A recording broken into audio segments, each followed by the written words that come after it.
Nossa, só porque com a gente que essas coisas têm que acontecer, né? Vamos.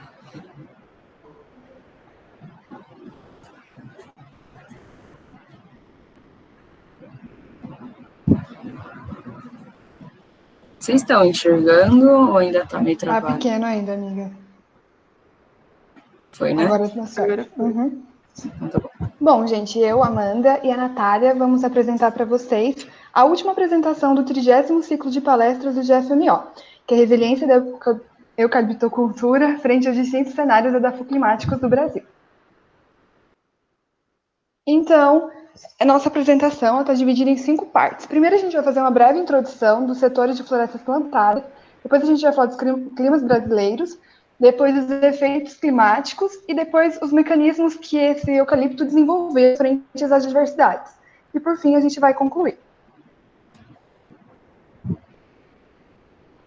Então, para dar início à nossa apresentação, a gente fazendo a introdução aqui, então, de acordo com o relatório de base 2019, a área total de florestas plantadas foi de 9 milhões de hectares, sendo desses 9 milhões, 6,97 destinados para o cultivo de eucalipto, com um índice de incremento médio anual de 35,3 metros cúbicos. Então, desses 6,97 milhões de hectares estão distribuídas as principais regiões com a maior extensão de área do cultivo de eucalipto. Então, em primeiro lugar, tem Minas Gerais, com 28%, com 1,9 milhões de hectares. Em segundo lugar, São Paulo, com 1,2 milhões de hectares, destinado 17%. Em terceiro lugar, Mato Grosso do Sul, com 1,1 milhões de hectares, com 16%. Então, a gente tem que lembrar, né, que a gente está expandindo nossas áreas de produção. Então, a região sul e sudeste já tem um mercado consolidado. Então, por isso, a gente tem um elevado preço nas terras. Então, a silvicultura brasileira ela está avançando para as chamadas novas fronteiras agrícolas, que é o próprio Mato Grosso do Sul e o Maranhão, Bahia também. E além como a gente tem uma extensa faixa territorial, no Brasil possui diferentes regiões climáticas. Vamos, de forma simplificada, citar 5. Então, tem a equatorial, a tropical, semiárido, o tropical atlântico e a subtropical. Bom, gente, então, só para a gente detalhar um pouquinho mais sobre as adaptações que o eucalipto tem, vamos passar rapidamente sobre a classificação climática de Köppen. Bom, então, primeiramente, o clima AF, ele fica localizado praticamente 100% na nossa Amazônia. Ele é um clima quente, úmido e não possui estação seca. O nosso clima AM, ele pega a região, então, da Amazônia Legal, então o resto que em tese faltava. Ele possui um clima quente de monção, então, que significaria que tem períodos de seca, e nessa região o IMA varia entre 35 a 45 metros cúbicos hectare ano. Na região AW, ele pega o nosso cerrado, então é um clima quente, com chuva de verão e o inverno seco, e o nosso IMA varia de 25 a 35 metros cúbicos hectare ano. O próximo é o BSH, que na verdade é o nosso semiárido, então ele é quente e seco, e o IMA também é igual, de 25 a 35 metros cúbicos hectare ano. Depois a gente vem para o CWA, que é onde fica a região de Piracicaba. Então, o clima já passa a ser subtropical, então o verão é quente e úmido, o inverno é seco. Aqui o IMA atinge de 35 a 45 metros cúbicos hectare ano. O próximo é o CWB, que na verdade é praticamente igual ao CWA. A única diferença é que ele está numa altitude um pouco mais alta, então o verão, ao invés de ser muito quente, ele é um pouco mais ameno. Agora, as nossas regiões do sul do Brasil, o CFA, ele possui o verão também quente, mas ele não tem estação seca. O IMA varia de 35 a 60 metros cúbicos hectare ano, e o CFB também é igualzinho o anterior, e a única diferença é que ele está em regiões mais elevadas, então o verão também é um pouco mais ameno. Então, antes da gente iniciar sobre os problemas climáticos do Brasil, a gente tem que lembrar muito dos fatores limitantes que tem para o desenvolvimento da planta. Então, sendo ele luz, água, nutriente e calor. Então, esses 4 elementos estão inseridos em processos metabólicos, seja fotossíntese, seja absorção de nutriente e etc.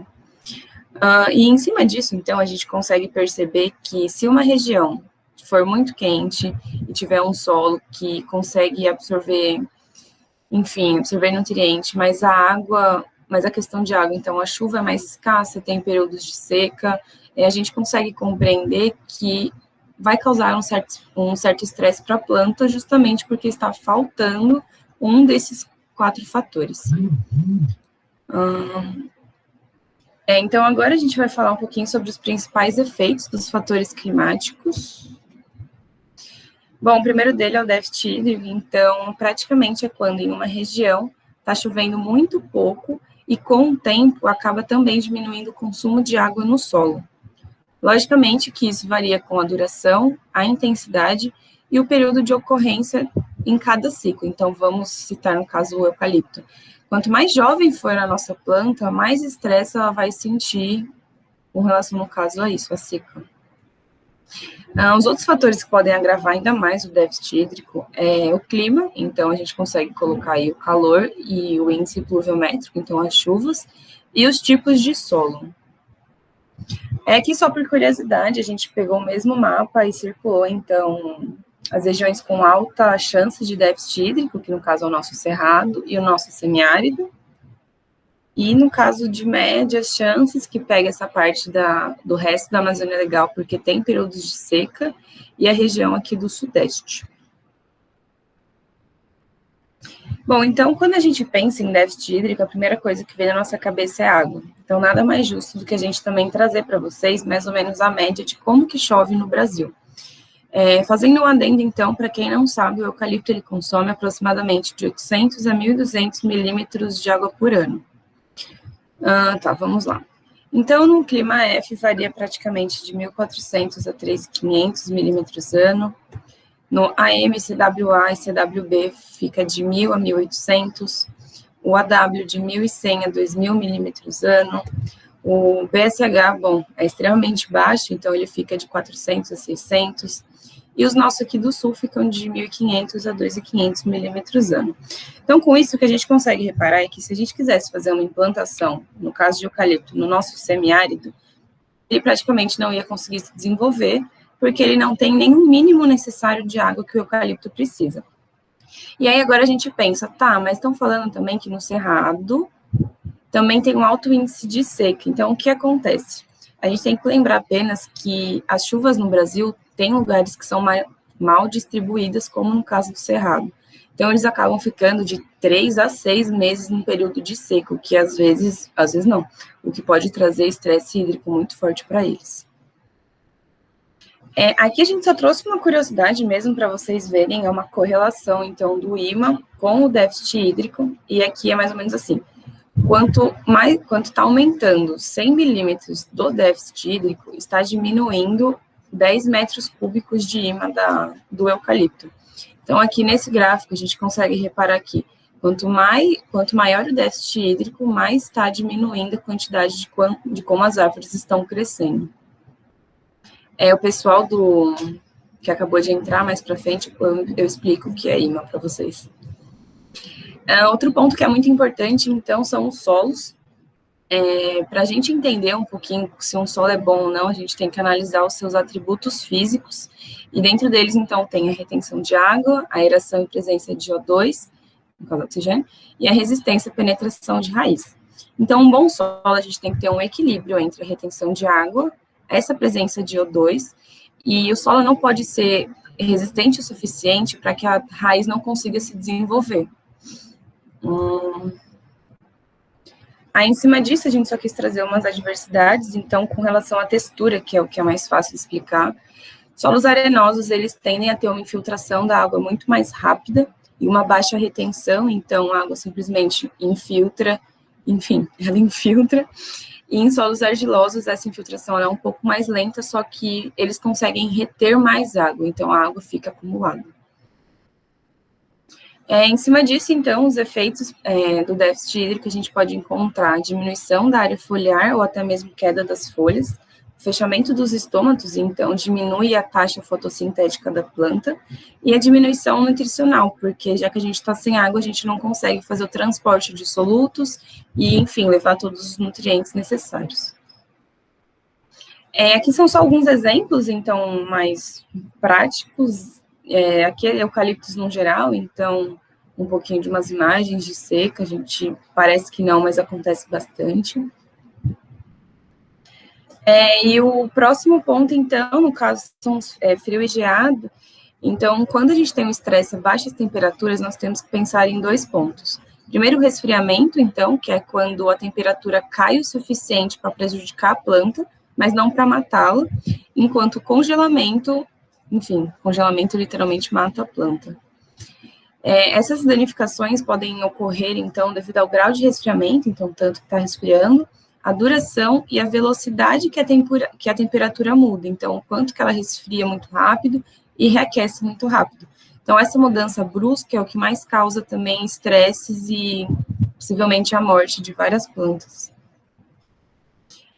Aqui, então, um pouquinho sobre os efeitos. Então, no frio, eles podem causar redução do crescimento, redução de água na planta, inclusive na condutividade estilemática, pode atrasar também o estágio reprodutivo, enfim, também a redução da fotossíntese. E no caso da geada, então, o assunto é um pouco mais sério, eles já causam totalmente a morte da planta, e, esse aqui não é tão sério, mas enfim, a morte do ponteiro apical também. Aqui algumas ocorrências, então, o trabalho do James pela Coabin, ele fez um estudo, depois a Caldo vai explicar um pouquinho melhor, mas a gente vê que o Eucalyptus dunis aqui, ele tá seco, então ele morreu, enquanto o Bentame conseguiu tolerar a tal geada, e no caso o Grandes, foi atacado por uma geada, e enfim, secou tudo, então a gente consegue perceber que o Grandes não aguenta regiões muito frias. Bom, pessoal, então, para a gente entender como o eucalipto se comporta em frente a essas diversidades climáticas, devemos entender os mecanismos que eles desenvolveram para isso. Então, assim, tem vários mecanismos, mas a gente vai estar aqui no nosso trabalho, mecanismos de tolerância e escape. Então, tolerância. O que é tolerância? É a capacidade que a planta tem de desempenhar suas funções com atividade reduzida enquanto afetada pelo agente estressante, modificando sua morfologia e ou sua fisiologia. Então, a gente vai citar 2 agentes estressantes, o estresse hídrico, que é a seca, e o estresse térmico, que é a geada. Então, começamos a falar do déficit hídrico. Então, a planta, ela está nessa situação de estresse hídrico e ela precisa retirar água de algum lugar. Então, os atributos físicos que ela se desenvolveu foi a mudança de sua arquitetura radicular. Então, ela percebeu que com o aprofundamento das suas raízes, ela conseguiria obter maior capacidade de água no solo. E espécies e híbridos com diferentes graus de tolerância apresentam diferenças em suas estruturas radiculares. Então, a gente trouxe aqui para vocês um esquema de uma adaptação de um sistema radicular. Então, espécies de baixa tolerância apresentam uma profundidade do sistema radicular menor que 1,5 metro. E espécies de alta tolerância apresentam uma profundidade menor que 2,5 metros. Enquanto que as espécies de baixa têm muitas raízes secundárias, laterais grossas, e a alta tem poucas raízes, secundárias, laterais e grossas. E tem baixa densidade de raízes finas no horizonte A, enquanto a alta tem baixa densidade de raízes finas no horizonte A. Então, de maneira simplificada, a gente vê que as espécies que têm uma alta resistência à seca, elas possuem um sistema radicular mais verticalizado e profundo. Então, a gente também pode perceber mudanças quando afetada pelo estresse hídrico em questão do formato e do tamanho da folha. Então, essas espécies, elas possuem algumas características foliares. Então, elas têm que ser pendentes, finas e uma área reduzida foliar. Por que elas têm que ser pendentes? Porque ela tem um ângulo de inclinação um pouco maior do que as planas, né? Então, ela tem um ângulo de inclinação. Então, quando essa água da chuva bate nas folhas, entra em contato com as folhas, como ela tem elas são finas e sua face voltada para baixo, ela já vai direcionada para o solo, então ela facilita essa entrada de água no solo. No caso, se fosse planas, a água entraria em contato com a folha, só que no momento que ela infiltrasse na folha, ela já ia evaporar, então ela ia perder essa água. E também ela tem esse ângulo de inclinação, né, ela pendente, pela questão da radiação solar, porque ela recebe menos radiação solar direta, então ela aquece menos, por isso ela perde menos água. Então, também a gente pode ver mudanças na fisiologia enquanto afetada por esse agente estressante. Então, aqui a gente está vendo duas imagens de um estômago aberto e um estômago fechado. O que seriam esses estômatos? São vias de trocas gasosas que têm um mecanismo de abertura e fechamento para reduzir perda de água. Então, quando submetida a estresse hídrico, a taxa de evaporação é alta. Então, com isso, ela fecha seus estômatos para conseguir reduzir essa perda de água. Então, ela reduz também a captação de CO2, gás carbônico, e com isso ela consegue manter esse potencial hídrico.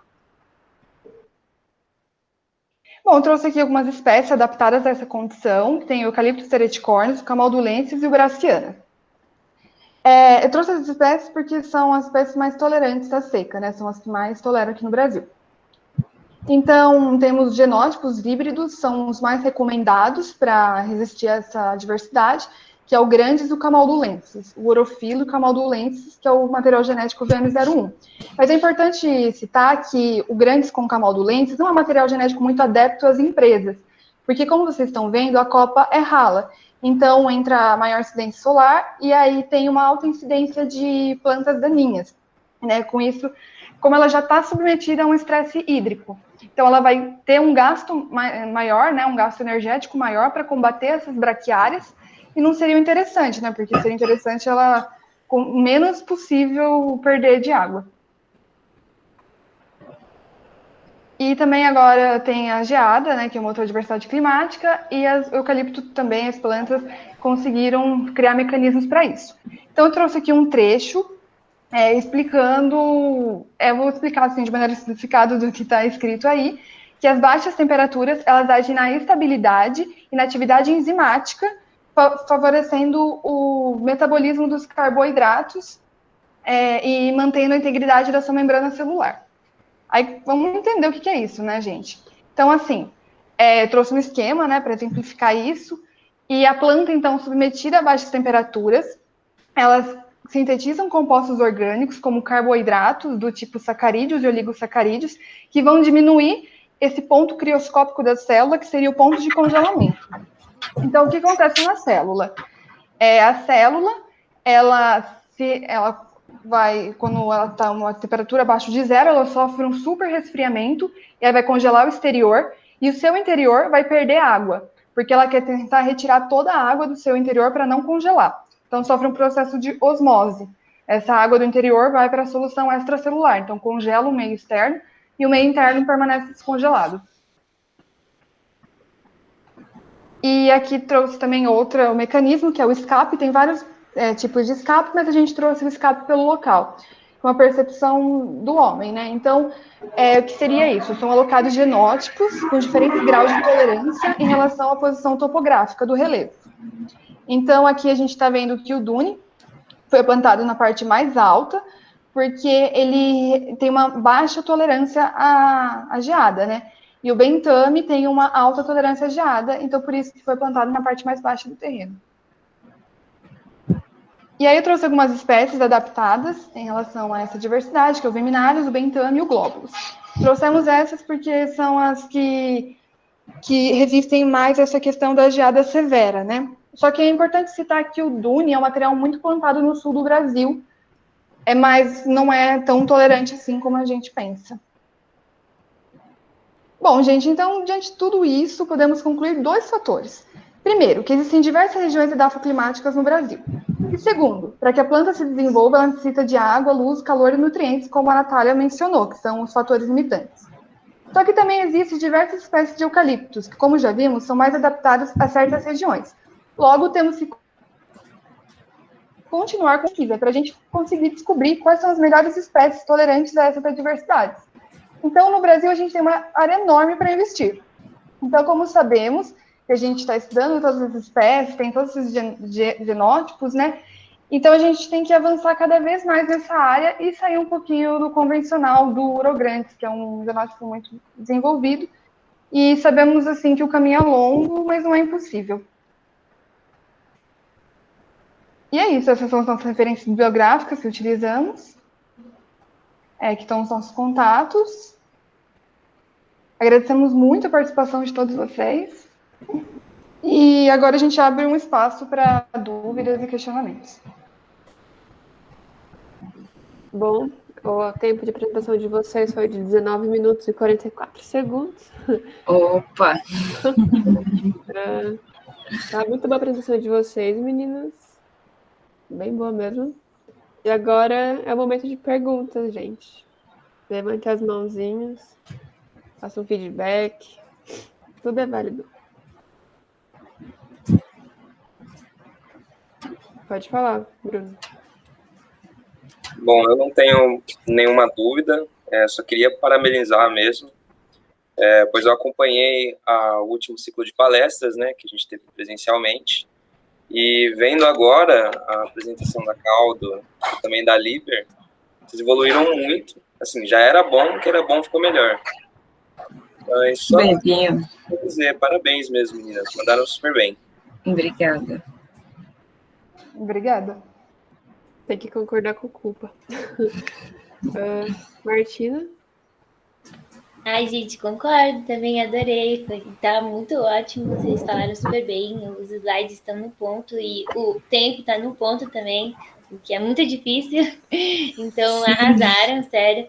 E eu queria já perguntar, já prevendo aí algumas perguntas, vocês podem falar um pouco o que é o IMA? Claro. Nossa, vamos lá, turma. Voltando. Aqui. Gente, o IMA, ele chama incremento médio anual. Ele é praticamente quanto que a floresta de eucalipto está crescendo naquele ano. Então, na real, não sei explicar muito mais que isso, mas a gente normalmente usa esse tipo de produtividade para entender se a área que a gente está implantando, a área que já tem eucalipto, ela é boa. Então, quanto maior, mais a gente sabe que ele está crescendo. Então, por exemplo, quando a gente vira e fala que ele está crescendo, não sei, 40 metros cúbicos ano, significa que em um ano, tipo, de um ano para o outro, ele cresceu 40.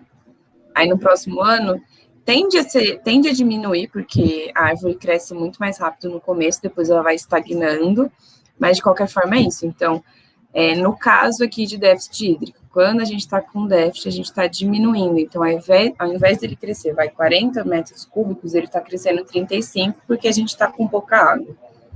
Não sei se deu para entender, mas é o tanto que a árvore está crescendo no decorrer de um ano.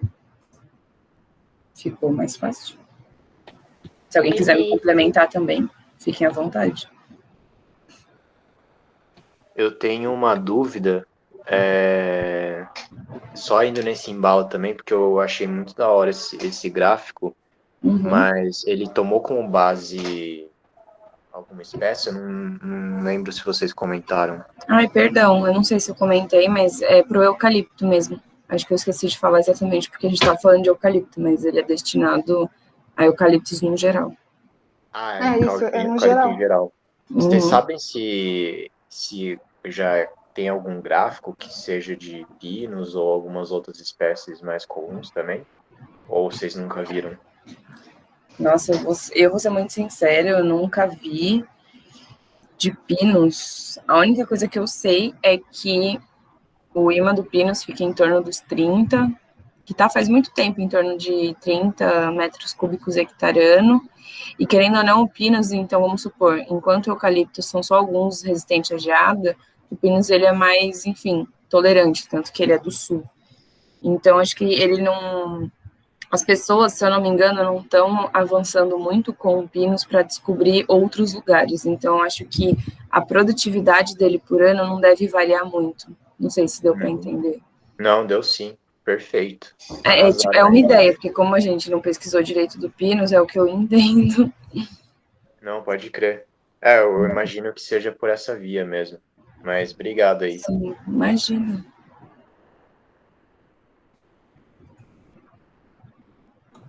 Pode falar, Tainá. Bom, pessoal, primeiramente, parabéns pela apresentação. Eu queria que você fosse só no slide de referências bibliográficas, só para eu confirmar uma coisa, que eu não consegui ler tudo. Ai, perdão, a gente estava meio assim com tempo. Tá. Eu não sei se vocês chegaram a ver alguns resultados ou sobre o projeto TEX, provavelmente vocês já ouviram falar. Já escutamos, mas nunca ouvi. Eu até achei que vocês iam citar ele no trabalho. Eu participei bem do comecinho, mas teve outros ex-monte-olimpianos que tiveram participação muito mais aprofundada no projeto. E ele foi exatamente a ideia de pegar materiais genéticos de empresas que são comercializados hoje, né, utilizados por empresas florestais, e foi implantado sítios desde do sul do país até o norte, justamente para avaliar essa adaptação ou não dos materiais genéticos em relação ao clima. Então, é bem legal vocês darem uma olhada. Provavelmente, a maioria dos sítios já tiveram seus ciclos encerrados. Eu não sei como que foi dado continuidade depois da colheita, se fizeram condução de brotação. Mas eu tive a oportunidade de fazer medições em Tocantins, por exemplo, e a gente via nitidamente quais materiais que eram mais resistentes à seca. Lá tem um período muito grande sem chuva, então era muito nítido você ver um material e o outro, que eram clones, né, mas tinham uma mistura de espécies diferentes, então era bem interessante e muito didático. Eu vou até procurar aqui se eu tenho algumas fotos que a gente tirou dos experimentos, pelo menos do que eu fui, que é bem interessante. Inclusive, eu não sei se ainda tem o arboreto do Tex lá na Areião, que lá foram implantados na Areião, não, desculpa, no IPEF. A gente fez uma implantação lá do arboreto com os clones que tinham sobrado, justamente para a gente ter esse contato com os diferentes clones que são plantados hoje nas empresas, né? Mas é bem legal dar uma aprofundada nesse projeto do IPEF, tem no site deles, e provavelmente tem algum ex aqui que tem resultados que tiveram desse projeto. Mas só queria acrescentar isso, porque o tema é muito legal, é muito importante, e o TEX eu acho que acrescentou muito para o Brasil inteiro e para as empresas em relação a isso. É engraçado, a gente está tentando fazer vários eventos, e um deles, um ex do Monte Olimpo, comentou para a gente falar mais sobre o TEX. Então a gente ficou com um pouquinho de receio de comentar muito aqui e tirar a oportunidade do outro evento, mas foi justamente por isso, tanto que a ideia surgiu daí. Eu falei, vamos então começar a aprofundar, introduzir mais ou menos como que seria a parte climática mesmo do Brasil, para aí depois o pessoal a gente conseguir compreender melhor essa parte. Mas, de qualquer forma, você falou, então eu falei, a gente está no caminho certo. Eu até peguei aqui, isso aqui é um dos princípios, provavelmente pelo slide você usou esse material, que é esse livro aqui, ó, que foi lançado há um tempo atrás, que tem o Clayton, tem o Stapp, tem mais outros dois autores, que é justamente Eucaliptos no Brasil, zoneamento climático e guia para identificação. Inclusive, eu fui bolsista logo que começou esse projeto no IPEF. Que a ideia era correlacionar as espécies que tem na Austrália, que são nativas de lá, com onde que seriam plantadas aqui no Brasil. Então, a gente fez o comparativo do clima da Austrália com o clima daqui e a ocorrência dessas espécies. E aí, ao longo dos anos, eu participei bem no comecinho, então não acompanhei até o final. E aí, o resultado foi esse livro, que além de ter identificação sei lá, tem muita espécie aqui. A identificação tem um mapa da onde seria a ocorrência dela aqui no Brasil, então é bem legal. Eu tenho esse livro, até que foi mais fácil para a gente conseguir encontrar as espécies, onde elas são mais adaptadas. Eu até imaginei que tem um mapa gigante aqui, que foi o que vocês usaram no slide. Mas é bem legal, vocês vão aprofundar isso em outros eventos, que é bem interessante. Sim, sim.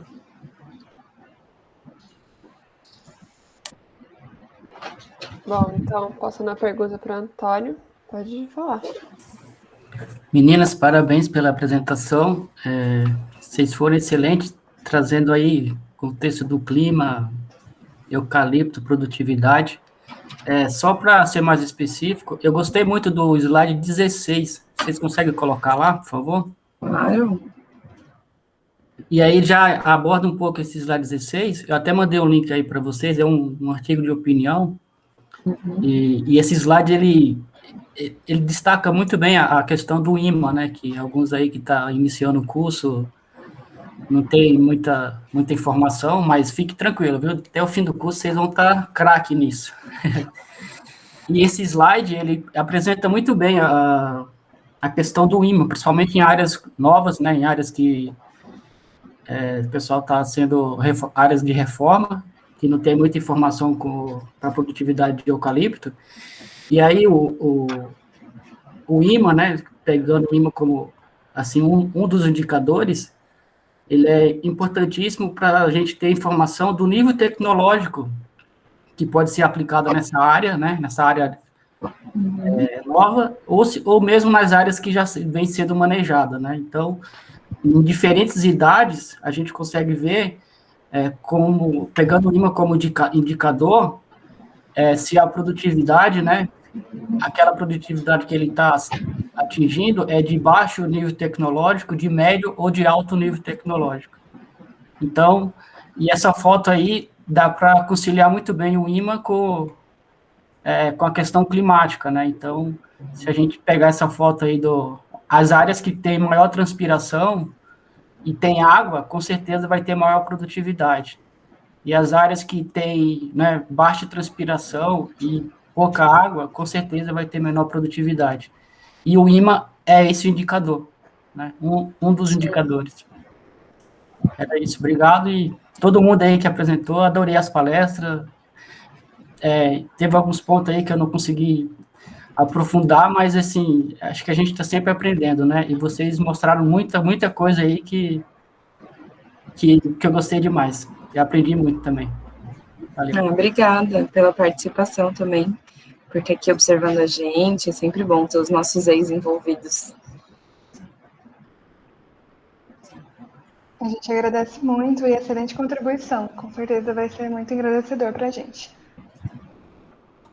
Bom, André, pode falar. Primeiramente, bom dia, pessoal. Eu sou o André, mais conhecido aí na Exal como Tora, sou da época da Kit aí. Plantamos juntos o arboreto, né, Kit? Pessoal, eu entrei só agora. Vou até ligar a câmera aqui, eu tô com o meu filho. Então, o meu filho está acompanhando aqui. Então, queria agradecer vocês pelo convite que você fez para o pessoal daí. Acho que a gente tem nossas correrias no dia a dia. Quem não conseguiu participar muito foi por conta da questão do dia a dia, da correria, enfim. Mas uma dúvida que eu tive lá no Camaldulenses, vocês falaram que as empresas não vão atrás do Camaldulenses muito por conta da sua área foliar, que ela suja bastante o subbosque, né, com braquiária que vem embaixo. Porém, o Camaldulensis, pessoal, não sei se vocês falaram, eu não prestei atenção, ele é bastante suscetível a pragas. Então, assim, as empresas, elas não estão pesquisando bastante, Camaldulensis, Tereticornis, para essa questão do estresse hídrico, tentar melhorar o material genético, mas é muito essa questão também de pragas e doenças, alguns materiais, tá? Se no final do ciclo ele trouxer madeira e a madeira chegar na fábrica, é o que vale, tá? Então, assim, muito pode sujar o tanto que for a subbosque, mas a ideia é levar madeira para a fábrica. Madeira onde faz celulose, carvão, enfim, quaisquer fins, né? Quaisquer fins. Dependendo. Então, assim, a gente leva para a fábrica madeira. Então, é muito essa questão da produtividade e pragas e doenças, camaldulenses. A questão do subbosque, a gente tem equipe de silvicultura que faz esse manejo. Então, vamos dizer que é pouco interfere. Uhum. Tá bom? Acho que é só essa questão que eu tinha para falar. Parabéns, muito legal. Obrigado aí. e abraço para todos. Desculpa entrar Não, só no final, obrigada. mas Imagina, é um prazer ter você com a gente, Tora. Nossa, e parabéns por virar papai. Eu te conheço, né? Você não é tão mais velha. Eu fiquei tipo, meu Deus, que legal que você está aqui. Mas só respondendo, eu acho que acabou não ficando tão claro. A gente acabou não abordando muito doença, porque a gente sabia que já estava começando a ficar extenso, então a gente falou, não, vamos focar. E o que a Amanda comentou, na verdade, é só pelo motivo que a copa desse clone está muito rala, então acabou desenvolvendo mais daninhas. E isso quem falou foi, na verdade, o professor Leonardo, por isso que a gente sabe um pouquinho mais. Mas é que ele comentou que, então, assim, quando a copa está muito rala, as daninhas podem tender a crescer, e isso aqui não que vai inviabilizar a quantidade de madeira, talvez um pouco devido a ser em região tipo de seca, então sempre tem... ai, gente, eu esqueci a palavra, mas enfim, competição, então tem a competição para retirada de água, etc. Mas e ele comentou só sobre o ponto de se a partir do momento que esse subbosque pode estar interferindo, talvez fica muito caro para a gente, enfim, acabar tirando e fica cansativo. Enfim, era mais ou menos isso, e esse ponto que a gente trouxe da copa rala, de acabar sendo economicamente não tão viável, às vezes ter mais trabalho para ter que, enfim, controlar esses daninhos e tudo mais. Só que com relação à doença, realmente, o Leonardo comentou que o camaldulensis, ele é bem propício a isso. É que a gente esqueceu de comentar. A gente não comentou justamente porque não era o foco do nosso trabalho, né? Então, e justamente também porque ia ser extensa. Mas essa questão aí, acho que não ficou claro do modo que eu falei, a questão da economia, né? Então, seria um gasto econômico para combater essas daninhas, né? E não tanto a planta em si. Sim, mas de qualquer forma, muito obrigado por ter comentado com a gente também. Ah, sim. Isso aí, Sempre pessoal. muito bom a contribuição. Acho que foi legal pra caramba. É isso. Acho que parabéns aí. Felizmente a gente não pode estar junto aí, que é mais divertido, mais legal, que a gente pode conhecer tete a tete todos, né? Sim. Mas parabéns e legal ver a gente ver as palestras e no domingo de manhã anima no começo da semana aí que a gente vai ter os desafios. Parabéns. Ai, que bom, obrigada. Obrigada. Bom, gente, dando continuidade ao evento, agora é o momento de vocês votarem e enviarem o feedback, que vamos fazer